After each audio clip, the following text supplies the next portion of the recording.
That first meeting, all the young people were coming through the door, and I heard the voice of God saying, "I told you so, you didn't believe me."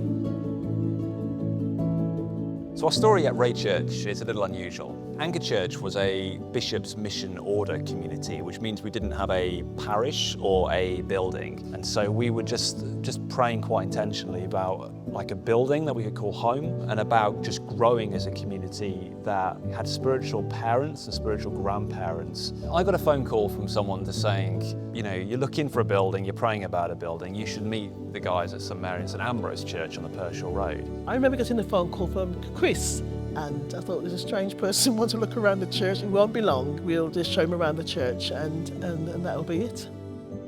Before we met Anchor and Chris, we were in Interregnum, and we had closed the door for a period of time.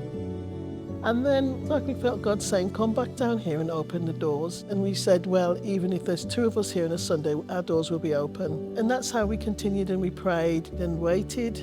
What was meant to be a sort of 15-minute quick look around will ended up being just 2 hours of just a real meeting of hearts.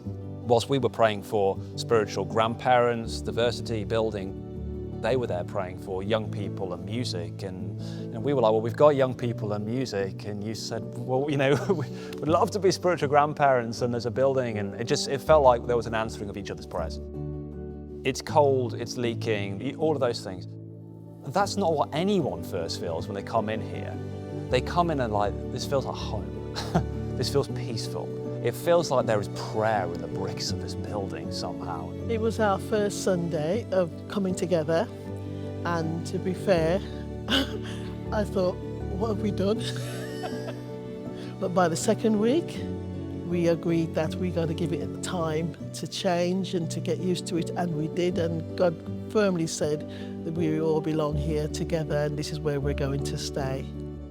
Being an older congregation and such a younger congregation from such different backgrounds, I never expected the love that come from these individuals. We're amazed. It really is a family. So bringing the communities together brought a sudden new spiritual vitality for both communities. Sundays suddenly looked very different. Worship style had shifted, and the numbers had grown, and the noise, and there were children running about in the back. It was like a movie, and the script was written, and the growth that this building, this church has never ever seen. People are coming back to church who've been away for years, and people are coming to church for the first time saying, we just want to find out more. With increasing kids work, youth work, our student programs are growing, starting to connect through our community with on-street sex workers, asylum seekers. We're looking at addiction support work. So there's so many things we're ambitious for, but we keep our eyes on Jesus and His timing, His pace, and His next steps. No one's talking about Anchor Church and St Mary's and St Ambrose anymore. We're just doing it for this video.